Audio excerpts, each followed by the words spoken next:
amantiin akkamittiin guddata? Tokkoffaa qabxee gurguddaa 8 gabaabsee isinitti himeen xumuruu barbaada. Dubbii Waaqayyootiin guddata. Inni duraa isa kanadha. Roomee boqonnaa 10 lakkoofsa 17 irraa sagalee Waaqayyoo akkas jedha. Egaa amantiin dhaga'uurraa dhufa. Wanti dhaga'uun ta'u immoo dubbii Kiristoosiin beekamaa jedha. Amantiin miira yookaan immoo aadaadhaan hin guddatu. Yeroo dubbii Waaqayyoo gara onnee namaatti seenuudha amantiin kan guddatu. Amantiidhaan yommuu dubbii Waaqayyoo fudhannu isaan beekama waan ta'eef amantiin kan guddatu. Yeroo dubbii Waaqayyoo gara onnee namaatti seenu yeroos guddata amantiin. Inni jalqabaa isa kana amantiin dubbii Waaqayyootiin guddata. Kanaaf yeroo dubbii Waaqayyoo wajjiniin dabarsinu yoo hin qabaanne amantiin keenya hin guddata jettanii hin eegina. Yoo kana waan tokko dubbisaan ture waan an dubbisa irraa yeroo amma keessa jiru kana keessa kitaabni qulqulluun harka namootaa jira, moobaayilii keessa jira, mana jira, na harka nama hundumaa jira, qilleensa irra jira. Garuu yeroo hundumaa caalaa namni dubbii Waaqayyoo beekumsa dubbii Waaqayyoo irraa kan gaate yeroo kana. Kanaaf amantiin dubbii Waaqayyootiin guddata. Lammaffaan amantiin maaliin guddata? Amantiin ajajamuudhaan guddata, abboomamuudhaan guddata. Namni ani Waaqayyoon nan amana jedhee hin abboomamne, abboommi Waaqayyoo keessa hin jiraanne amantiin isaa guddachuu hin danda'u. Amantiin isaa guddachuu hin danda'u. Nama tokko kaasa macaafni qulqulluun keenya Yaaqoob boqonnaa 2 lakkoofsa 21 hanga 22tti yommuu dubbiftani waa'ee Abrahaam kaasa. Abrahaam Waaqayyoon amanate. Abrahaam Waaqayyoon amanate. Waaqayyoon amanachuun isaa kan ittiin beekame maaliin beekame? Lakkoofsa 22 irraa Yaaqoob boqonnaa 2 kana keessatti amantiin isaa hojii isaa isa gaarii wajjin wal gargaaraa akka ture. Amantiinis hojiidhaan fiixaan akka baafame hin argita jedha. Maal gochaa ture? Amantiin hojii isaa isa gaarii wajjiniin maal gochaa ture? Wal gargaaraa ture. Abrahaam Waaqayyoon amanate. Waan amanate kana hojii gaariin argisiise. Maalin argisiise? Ilma kee aarsaa godhinaaf dhiyeessi jedhee Waaqayyo isa gaafannaan Yisihaaqiin qaluudhaaf gara gaara Mooriyaatti fudhatee ol ba'e Abrahaam. Otoo waan tokkoon sodaatin, otoo waan tokkoon shakkiin mucaa bara dulluma isaa keessa kakuu baay'ee eegee argate fudhatee ol ba'e. Gara gaara. Maayinni ajajamuun kana caalu. Maayinni ajajamuun kana caalu. Amantiin akkattiin guddate. Yeroo inni harka isaa irratti ol kaasu Waaqayyo mucaa kee irratti harka kee hin kaasiin Abrahaam jedheetti dubbate. Yisihaaq yeroo karaarra deemaa turani qoraan hin baatu, abidda hin baatu, garuu hoolaan hin jirtu turte. Akka hoolaan aarsaa barbaachiftu immoo beeka Yisihaaq. Meerre abbaa hoolaan meerre qoraan kunooti wanti barbaachisu abiddi kunooti hoolaan meerre. Hoolaa Waaqayyootu qopheessa jedhe. Waa Abrahaam hoolaa Waaqayyoon qopheessa. Amantii guddaa sana booddee gaafa inni mucaa isaa irratti harka isaa ol kaasu Waaqayyo lakkiin tuqin jedhe. Garagalee gaafa laalu hoolaa Waaqayyo qopheesse sana arge Abrahaam. Kanaaf hojii isaa isa gaariitiin mul'iseedha. Amantiin ajajamuudhaan mul'ata. Ajajamuudhaan mul'ata amantiin. Ija amantiiti. Ajajamuun ija amantiiti. Namni Waaqayyoon amanatu hin ajajamu. Waan Waaqayyo godhi jedhe hin godha. Waan Waaqayyo dhiisi jedhe hin dhiisa. Ajajamuudhaan mul'ata. Ergaan guyyaa har'aa baay'ee barbaachisaadha jedhee irra deddeebi'ee kananii dubbachaa tureef kanaaf. Amantiin maal ta'a? Hin guddata. Maaliin guddata? Inni jalqabaa dubbii Waaqayyootiin guddata. Lammaffaa ajajamuudhaan guddata. Sadaffaan amantiin qorumsaa fi rakkoo keessatti guddata. Amma gaa kunoo asirratti waan tokko ilaalu. Hammam keessan akka kanatti gammaddan hin beeku. Rakkoo hin barbaannu hundi keenya. Qorumsa hin barbaannu hundi keenya. Qorumsa hin barbaannu. Ilaalamuu hin barbaannu. Qoramuu hin barbaannu. Garuu qorumsi amantii guddisa. Qorumsi mana barumsaa Waaqayyooti. Mana barumsaa Waaqayyooti. Kana yommuu dubbisu ani baay'een dinqifadha. Qorumsi mana barumsaa Waaqayyooti. Waaqayyo mana barumsaa qaba. Manni barumsaa Waaqayyo qorumsa rakkina. Achi keessatti nama barsiisa Waaqayyo. Mee warra Waaqayyo wajjiniin jiraatan warra kakuu kakuun Waaqayyo karaa isaanii raawwate namoota otoo rakkina keessa hin darbin akkasumattiin Waaqayyoon gammachiisanii darban nama tokko maqaanaadha macaafa qulqulluu keessaa. Kiristoos dabalate inni immoo hangafa kan qorumsa hundumaa baate rakkina hundumaa baate boo'icha gadda yaaddoo hundumaa kan baate qobaa ta'uu kan baate. Nda'um akkas jedhe gooftaa Yesuus dhumarratti muka jiidhaa kan akkas godhanii muka gogaa immoo akkamaa godhanii jedha. Muka gogaa akkamaa godhanii maayinni qorumsaa. Qorumsi mana barumsaa Waaqayyooti. Abrahaam hin qorame, Abrahaam hin qorame. Abrahaam qofa miti, Daani'eel hin qorame, Yoosef hin qorame, Eliyaas hin qorame. Jagnoonni amantii Waaqayyo wajjiniin hojii guddaa hojjete qormaata keessa darbani. Phaawulos hin qorame, duukaa buutonni gooftaa 12 hin qoramani. Aarsaa guddaa kaffalani. Hundi isaaniiyyuu Yohaannis irraan kan hafe harka namootaatti aarsaa garaagaraa keessa darbani. Dhiiras ta'e dubartoonni warri Waaqayyoof of kennan Ibroota boqonnaa 11 jagnoonni amantii hundi isaanii abidda qorumsaa keessa darban. Yommuu abidda qorumsaa keessa darban tokkorraa gara tokkotti yommuu darban amantiin isaanii jabaachaa kaan immoo abidda keessa dhaabatanii faarfachaa turan. Boolla leencaa keessa dhaabatanii faarfachaa turan. Haalleluuyaa. Rakkinni amantii guddisa. Kanaaf itti fayyadama Waaqayyo tooftaa sanatti. Warqeen inni baduuf jiruyyuu abiddaan hin qoramaa. Eeyyee warqee warri baasan dhoqqee edda kutanii booddee lafa keessaa achi baasan immoo dhiqanii achi baasanii abiddaan achi keessatti qoramee ilaalama warqeen. Amantiin keessan inni warqee caalaa gati jabeessi immoo guyyaa Yesuus Kiristoos itti mul'achuuf jiru sanatti jajamee guddinaaf ulfina akka argatutti qoramee in ilaalama. Qoramee in ilaalama amantiin keessanii. Maaliif gatii guddaa qaba? Gatii guddaa qaba. Abidda keessa darbuu qaba. Waaqayyo duratti guddinaaf ulfina fida hin ilaalama. Gaafa gooftaan deebi'ee dhufu. Warqee caalaa gati jabeessa amantiin. Gati jabeessa. Albuuda biyya lafaa kanarraa ba'u keessa warqeen gati jabeessa. Kanaaf warqee caalaa gatii qaba. Eenyu duratti? Waaqayyo duratti. Guyyaa Yesuus Kiristoos mul'achuuf jiru sanatti hin jajama amantiin kun. Guddinaaf ulfina argata amantiin kun. Guutuu ta'a. Perfekshinii argata. Perfekshinii argata. Guutuu guutummaatti. Kanaaf qoramee ilaalama. Qorumsi rakkoon amantiin laaffisu. Namoonni baay'een rakkoo keessa yommuu galan amantiitti hin laafu. Garuu inni kun hin ta'u. Ni jabeessa. Dhuguma wanti sirriin nama amantii sirrii qabuuf rakkoon qorumsi amantii ni jabeessa. Waaqayyo akka nuyi cabnuuf akka isin cabdaniif otoo hin taane akka nuyi ijaaramnuuf akka nuyi hundee godhannuuf qorumsa eeyyama jireenya keenya keessatti. Uleen Waaqayyo yeroo nurra bu'u yeroo tokko sodaachuun nurra hin jiru. Waaqayyo qorumsa waan itti fayyadamu qaba. Hin eeyyama Waaqayyo. Qorumsa Waaqayyo eeyyamu ameen jennee fudhachuun nu barbaachisa. Yaadatti yoo ta'e gaaf tokko eenyunni Phaawulos gaaf tokko yoo yaadattanii fi waa'ee rakkina isaatiif dhukkuba isaatiif Waaqayyoon kadhadhee ture. Ani Waaqayyo waraansa kana kanarraa kaasuuf yeroo 3 kadhadheera jedhe. Haa ta'u malee garuu Waaqayyo ayyaanni koo si ga'a humni koo dadhabaa keessaan akeeka isaa fiixaan baasa jedhee jedhe. Ayyaanni koo si ga'a jedhe Waaqayyo. Kanaaf ayyaanni Waaqayyo nu ga'a.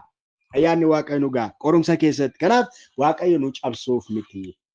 Daani'eeliin boolla leencaatti yommuu akka gadi bu'u eeyyame.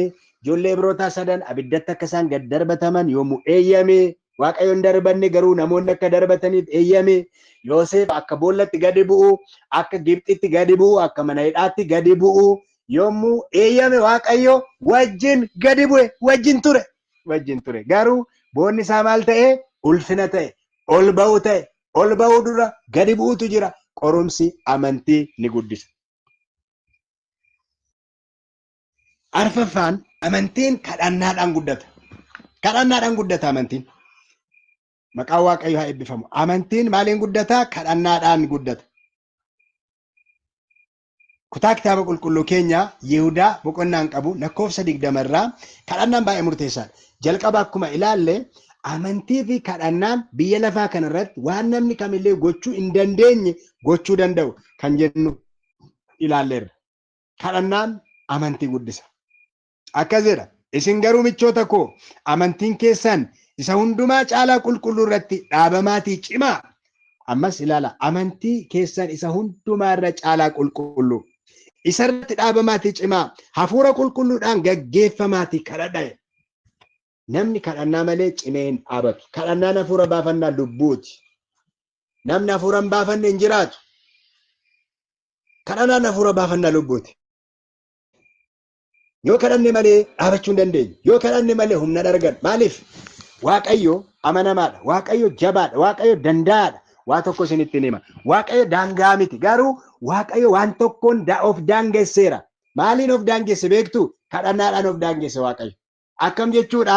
Kadhadhaa jedhe. Kadhadhaa isinii kennama. Barbaadaa hin argattu. Balbala rukutaa isiniif banama.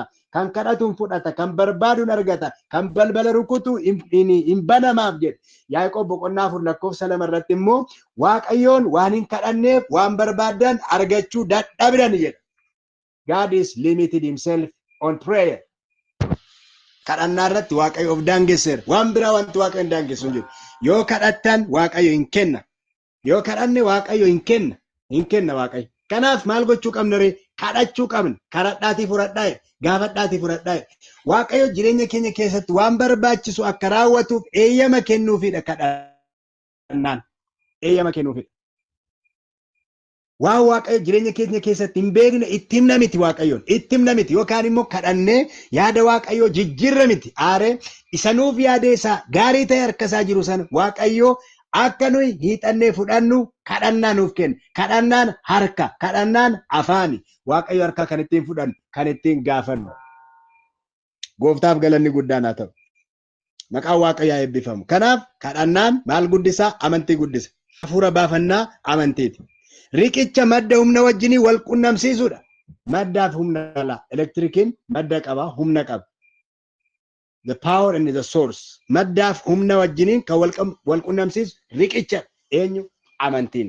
Kanaaf amantiin maaliin guddataa? Kadhannaadhaan guddataa. Shanaffaan amantiin maaliin guddataa? Amantiin amanamummaa Waaqayyoo isa darbe yaadachuudhaan guddata buloota ko. Amanamummaa Waaqayyoo isa darbe. Isa nu gargaare kaleessa, isa nu baate kaleessa, isa nu danda'e kaleessa, isa nu qaqqabe kaleessa, isa kaleessa yoo yaadanne amantiin keenya guddachuu hin danda'u. Amantiin kaleessa Waaqayyoo yaadateetu guddata. Kaleessa yaadata amantiin. Maqaa Waaqayyoo eebbifamu. Kutaa kitaaba qulqulluu keessaa faarfannaa boqonnaa 103 lakkoofsa 2 irraa sagalee Waaqayyoo akkas jedha. Waaqayyoon ulfinaan jajadhu yaa lubbuu koo. Wanta gaarii inni godhe hundumaas hin irraanfatini. Ameen. Hin irraanfatina. Gaarummaa Waaqayyoo hin irraanfatina. Iddootti Waaqayyo kaleessa isin kaase hin irraanfatina. Iddootti kaleessa Waaqayyo isin arge hin irraanfatina. Iddoo kaleessa Waaqayyo keessaa isin baase hin irraanfatina. Akkas jedha sagalee Waaqayyoo. Iddoo yeroo waamamtan namoota akkamii akka taatan yaadadhaa jedha. Namoota akkamii akka taatan yaadadha. Anna yaadadha. Attamitti akka Waaqayyo na waame. Iddootti Waaqayyo na waame nan beeka. Naaf hin malu ture iddoon kun. Naaf hin malu. Naaf hin malu. Hojiin kun naaf hin malu. Iddoon kun naaf hin malu. Kanan ittiin himadhu yookaan sababan himadhu tokkollee hin qabu. Ani Waaqayyoon tajaajiluudhaaf. Carraa Waaqayyo manaa kenne kana argachuudhaaf. Garuu Waaqayyo jaalatee na waame. Jaalatee na fo'ate. Galanni isaaf haa ta'u. Na yaadadha iddoonni na waame. Nan beeka. Oolmaa Waaqayyo wanta gaarii inni siif godhe hundumaa maaliin godheen? Hin irraanfatiin. Si barsiiseera Waaqayyo hin irraanfatiin. Si guddiseera Waaqayyo hin irraanfatiin. Balbala hojii siif baneera Waaqayyo hin irraanfatiin. Hin irraanfatiin. Gaa'ela siif kenneera Waaqayyo hin irraanfatiin. Dhala siif kenneera Waaqayyo hin irraanfatiin. Carraa gurguddaa siif kenneera Waaqayyo hin irraanfatiin. Hin irraanfatiin. Nama siif kenneera Waaqayyo hin irraanfatiin. Hin irraanfatiin. Iddoo ta'etti si qaqqabeera Waaqayyo hin irraanfatiin. Yoo sana irraanfatte garuma Waaqayyoo yaadachuu amantiin kee guddachuu hin danda'u. Ellen White kitaaba tokko irratti akkas jedhe. Waaqayyoo kanaan dura akkamittiin akka nu gaggeesse yoo irraanfanne malee gara fuulduraatiif wanti nu sodaachisu tokkollee hin jiru jetti. Karaa kaleessa Waaqayyo nu dabarse akka waldaatti illee akka dhuunfaatti illee yoo daandii Waaqayyo kaleessa keessa nu dabarse irraanfanne malee gara fuulduraatiif maal hin qabnu yaaddoon qabnu. Yaaddoon qabnu. Waaqayyo maqaan isaa eebbifama. Hin yaadda'inaa. Inni kaleessa hin baate, inni kaleessa hin danda'e, inni kaleessa hin dabarse. Yesuus har'as jira. Yesuus kaleessa isuma ture. Har'as borus bara baraanis isuma jiraatudha jedha. Yookaan immoo isuma jedha. Inni hin jijjiiramu. Hin jijjiiramu Yesuus. Galanni isaaf haa ta'u. Kanaaf amantiin maaliin guddata? Amantiin amanamummaa Waaqayyoo, gargaarsa Waaqayyoo isa darbe yaadachuudhaan guddata.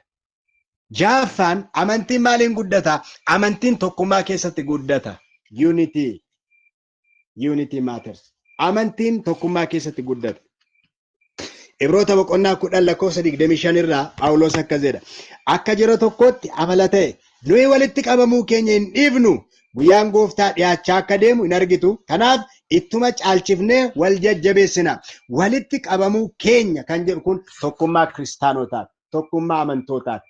Yeroo hundumaa amantoonni tokkummaa qabaachuu isaarra jiraatu. Walitti qabamuu qabu turan. Walitti qabamu. Kan isin dhibu amantoonni durii akka bara keenyaa kana torbaniin qofa dhaqanii waldaatti kan wal arganii. Guyyaa guyyaatti jedha. Guyyaa guyyaatti manuma mana isaaniitti waldaa kiristaanaattis immoo mana sagadaattis yeroo yerootti wal argu turan jedha. Buddeena isaanii waliin gaarii nyaatu. Tokkummaa jabaa qabu turan. Unity qabu turan. Tokkummaa jabaa. Tokkummaa jabaa. Walitti qabamuu keenya hin dhiifnu. Hammam keenyatu tokkummaa jabaa qaba. Tokkummaa jabaa. Tokkummaa jabaa. Akka maatiitti tokkummaa jabaa. Kan itti tokko taane Waaqayyoon barbaanne waaqeffannaa maatii ta'uu danda'a. Akka waldaatti tokkummaa akkamii qabna? Waldaa dhaqnee galuurra kan darbe tokkummaa maalii qabna? Kadhannaa irratti tokkummaa kadhannaa qabna. Tokkummaa sagalee Waaqayyoo qo'achuu qabna. Tokkummaa ragaa baanee lubbuu deebisuudhaaf wal faana tuutaa wal ijaarree kadhachuu hojjechuu qabna. Tokkummaa wal ijaaru. Tokkummaan baay'ee barbaachisaadha. Tokkummaadhaan wal ijaaru. Tokkummaan kiristaanotaa guddinaaf baay'ee barbaachisaadha. Yeroo waliin taanu wal jabeessina. Yeroo waliin taanu unity is strength jedhu. Kana warri kaanutti fayyadamu.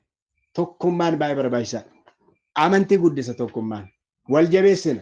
Kan isin dhibu ergamaaf yommuu isaan erge Gooftaa Yesuus bartoota illee lamaan isaan erge. Tokkummaadhaan isaan erge. Kanaaf tokkummaan baay'ee barbaachisaadha. Seexanni kan inni cabsuu barbaadu waldaa kiristaanaa keessaa tokkummaa. Mana keessaa maatii keessaa tokkummaa seexan. Abbaa manaa fi haadha manaa gidduutti kan inni cabsuu barbaadu tokkummaa. Namni yoo tokkoome karaa hamminaas tokkoomuu danda'a namni baay'ee. Karaa hamminaas tokkoomuu danda'a. Warri ilmaan Noohi kana booddee bokkaan badisaa dhufe akka hunduma keenya hin balleessine maqaa keenya waamsifna gara Waaqayyootti ol baana jedhanii biyya lafaarratti akka olii gadi hin facaane jedhanii gimbii Baabel jedhamu ijaaruudhaaf tokkummaan ka'an. Tokkummaan negeetiivii poozitiivii qaba. Waaqayyo kan barbaadu tokkummaa sirrii barbaada Waaqayyo.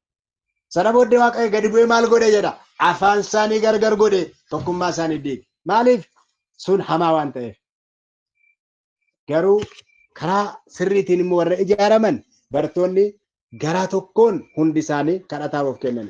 Hojii ergamoota boqonnaa 2 keessatti seenaan guddaan kan hojjetan.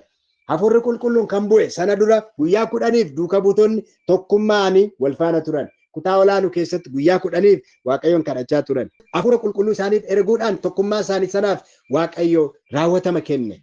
Tokkummaan baay'ee barbaachisaadha. Amantii keenya kan guddisu maali? Tokkummaa. Lafa jirrutti tokkummaa qabna. Waaqayyo nu gargaaru. Amma immoo kunoo Waaqayyo qilleensa irrayyuu nu fidee tokko taanee jirra. Hundi keenyu yaada tokkotti walii gallee jirra. Warra sirra jirtan kun nana mana gara fuulduraatti sagantaan keenya itti fufa. Tokkummaan keenya itti fufa. Waaqayyo nu gargaaru. Guyyaan Gooftaa dhiyaachaa jira. Yeroon bara dhumaatti dhufaa jira. Haa beeknu dubbii Waaqayyo raajii haa qo'annu. Walaa barsiifnu. Walaa leenjifnu. Waliif haa kadhannu. Walaa jajjabeessinu. Yeroon dhumeera. Yeroon dhumeera. Baay'ee dhumeera yeroon. Sagantaan kun mul'ata hedduu qaba. Barnoota gara garaatu fuulduratti nuuf qophaa'aa jira. Waaqayyo nu eebbisa. Kadhachuun nu barbaachisa. Tokkummaa qabna. Tokkummaa qabna. Yoo akkas ta'e malee diina irratti dhiibbaa uumuu hin dandeenye. Kanaaf amantiin maaliin guddata? Tokkummaan guddata. Torbaffaan amantiin maaliin guddata? Amantiin tajaajilaan guddata. Namni tajaajilli amantiin isaan guddatu obboloota koo waan kana isinitti hima. Yoona iddoo jirtan Waaqayyotu beeka. Fuula lafa hundumaa irra jirtu toora kana irra warra jirtan. Biyya alaaf keessa jirtu. Tarii qobaa keessan ta'uu dandeessu. Ani maalan tajaajila qobaa koo jechuu dandeessu ta'a.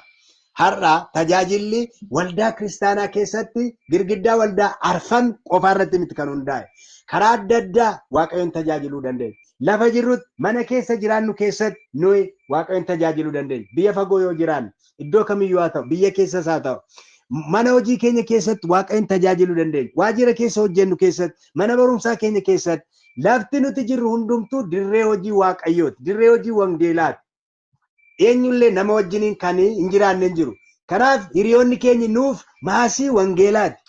Kanaaf kan ittiin fayyadamtan yoo taatan waldaa'uma dhuftanii galu. Amma yeroo baay'ee faarfannaan waldaa keessatti, kadhannaan waldaatti, waan hundumtuu waldaa wajjin kan wal qabate tajaajilli. Garuu sana qofa miti. Sanarra kan darbe tajaajilaaf itti fayyadamu. Kaan immoo waldaama dhufee duuba taa'ee gala. warra akkasii adagaa guddaa yookaan immoo rakkoo guddaa keessa jiru.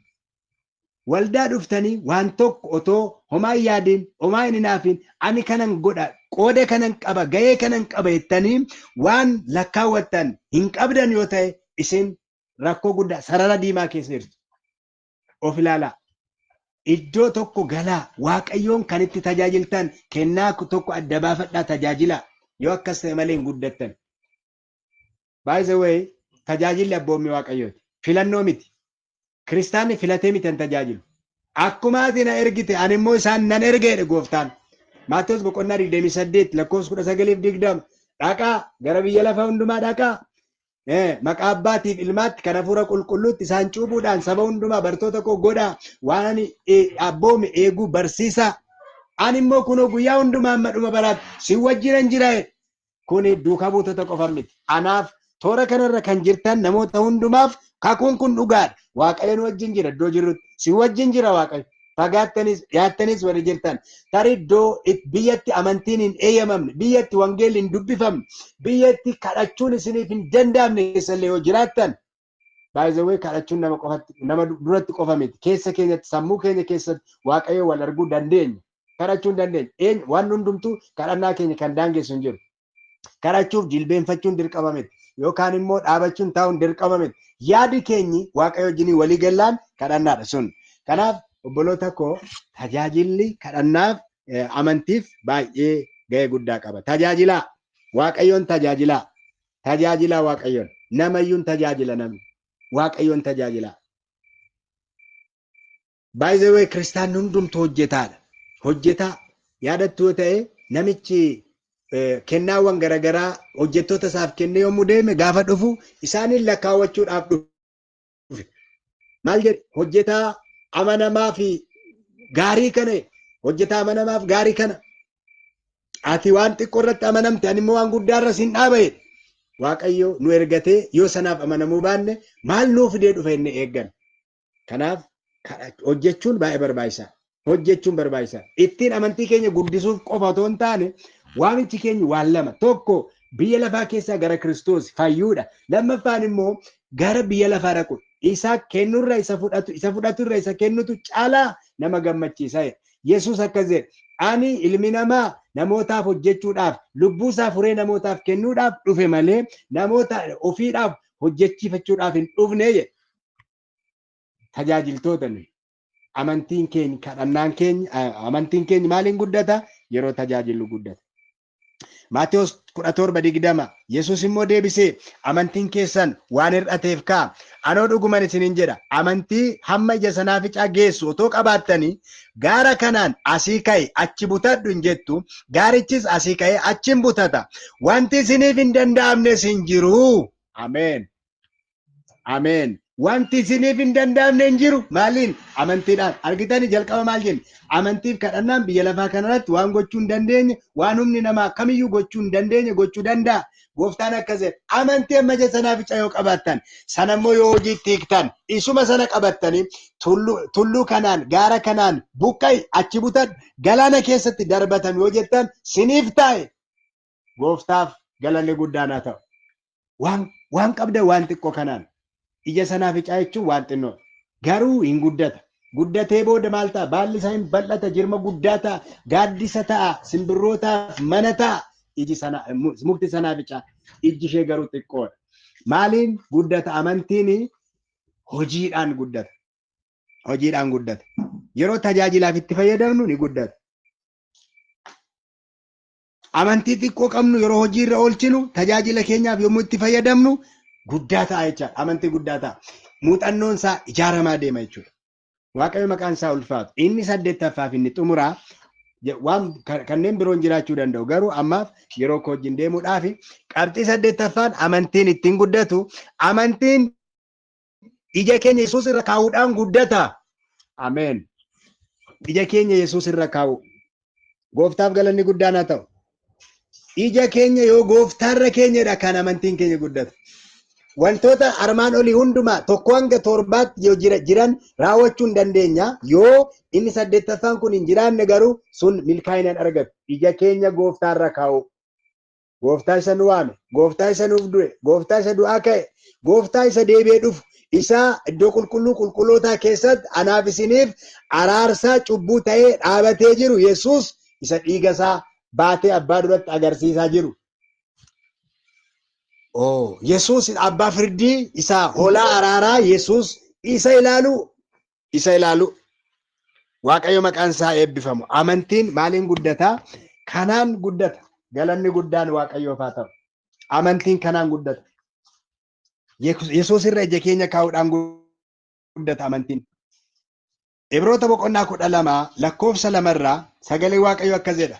Yesuus isa amantii keenya jalqabee fiixaan baasu sanatti ija buqqifannu inni gammachuu fuula isaa dura jiru sanaaf jedhee fannoo irratti du'uu isaatiif yeroo isarra ga'e homaatti otoo hin lakkaa'in obsaan fannoo irratti du'uu hin danda'e. Ergasiis maal ta'e jedha? Namni teessoo Waaqayyoo taa'e. Ameen. Yesuus abbaa amantii keenya. Isa amantii keenya jalqabe. Isa amantii keenya fiixaan baasu Yesuus nama miti. Ija keenya namarra hin keenyu. Ija keenya tajaajilaa irra hin keenyu. Ija keenya nama foonii irra hin keenyu. Waan biraa irra hin keenyu. Barumsa keenya irra hin keenyu. Qabeenya keenya irra hin keenyu. Aangoo keenya irra hin keenyu. Ija keenya suni nu kuffisa. Sun nu nyaata. Iddoon taanetti nu gata. Garuu isa jalqabee fiixaan baasu Yesuus isa lolee mo'ate Yesuus isa raajii buqqifannu yeroo tokko tokkoon qoramna. Namarra ija keenya.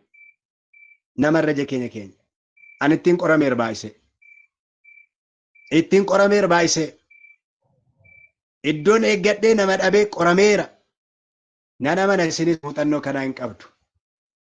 Yesuus kana nun gorsine ija keenya namarraa akka keenyu Waaqayyo nun gorsine. Eewurra kaa'u qabna Waaqayyo isa amantii keenya jalqabee fiixaan baasu Yesuus. Inni gammachuu fuula isaa dura jiru sanaaf fannoo irratti du'uu isaatiif yeelloo sarara ga'e homaatti otoo lakkaa'in namni parpas qabu, kaayyoo qabu, waan eeggatu namni qabu, abdii namni qabu waan kami keessayyuu cabsee darbuu danda'a. Dukkana qaraanioo fannoo sana Yesuus abdii fuuldura isaa jiru sana ilaalee darbe. Isa ilaalee darbe. Obsaan fannoo irratti du'uu danda'e. Ergasii gara mirga teessoo Waaqayyoo taa'e. Ameen. Ameen. Ameen. Gadi bu'uu dura ol ba'uu dura gadi bu'u jira. Ulfina dura salphinatu jira buloota koo. Qaraanioo fannoo irratti qullaa buuse. Gaafa sadaffaa garuu awwaalli isaa duwwaatti hafe. Gooftaaf galannaa ta'u. Gaafa jimaataa gonfoo qoraatti baata ture. Gaafa dilbataa garuu gonfoo moo'ichaa, gonfoo warqee, gonfoo moo'ichaa uffate Yesuus. Aaboo moo'ichaa gaafa jimaataa dhagna du'u qaba ture. Gaafa dilbataa ganama garuu dhagna hin duune uffate. Kanaaf isarra kaa ija keessan Yesuus irra kaawwadha. Keessumaa namaan ilaaltanii warri qoramtan namni nama tajaajilaas haa ta'u, tajaajiltuus haa taatu, waldaa keessas karaa kamuu haa ta'u, aangoo kamuu haa qabaatu, paasterii haa ta'u, jaarsa waldaa haa ta'u, nama daaqonii haa ta'u, kwaayirii waldaa gaggeessu haa ta'u, namni nama ija keen namarra hin kaayina. Yoo akkas ta'e amantiin keessan hin guddatu. Otuma tajaajiltanii nam tokko argitanii baddu. Otuma faarfattanii baddu. Otuma lallabdanii baddu. Maaliif nama laaltu kaa? Dura jenneerra. Otuma kadhattanii, otuma faarfattanii hin baddu. Maaliif nama laaltu kaa? Nama darbitan taanaan fayyuu hin dandeessan. Nama darbuun nu barbaachisa. Waaqayyo nu haa gargaaru. Kanaaf egaa obboloota koo amantiin kan guddatu rakkoo irratti osoo hin taane Kiristoos irratti yoo xiyyeeffannedha. Ameen. Rakkoon isin jira naannoo keenya, jireenya keenya keessa wal'aansoo hin qabna. Seexaniin wajjin jira kaa. Garuu maalirratti haa xiyyeeffannu nuyi? Kiristoos irratti haa xiyyeeffannu. Namni rakkoo irratti yoo xiyyeeffate garuu qormaata irratti yoo xiyyeeffate, mudaa irratti yoo xiyyeeffate garuu Kiristoosin arguu hin danda'u. Kanaaf guyyaa guyyaan dubbii Waaqayyootti yeroo dabarsaa. Sagalee Waaqayyootiin dubbisin hin bayinaa. Otoon dubbisin hin rafinaa. Ganamaaf galgala Waaqayyoon kadhadhaa. Ganamaaf galgala qofa miti. Yeroo kamiyyuu kadhachuun nu barbaachisa. Waaqayyoof ajajamuu nu barbaachisa. Eebbaa fi oolmaa Waaqayyoo sakaleessaa yaadachuun nu barbaachisa. Gooftaan hunduma keenyaa gargaaru. Obboloota koo Waaqayyo kan isin waame, Waaqayyo kan hin waame amantii laafaadhaan akka jiraannuuf otoo hin taane amantii guddachaa jiru. Amantii jiraataa, amantii mo'ataa gara fuulduraatti kan deemu amantii akkasii akka qabaannu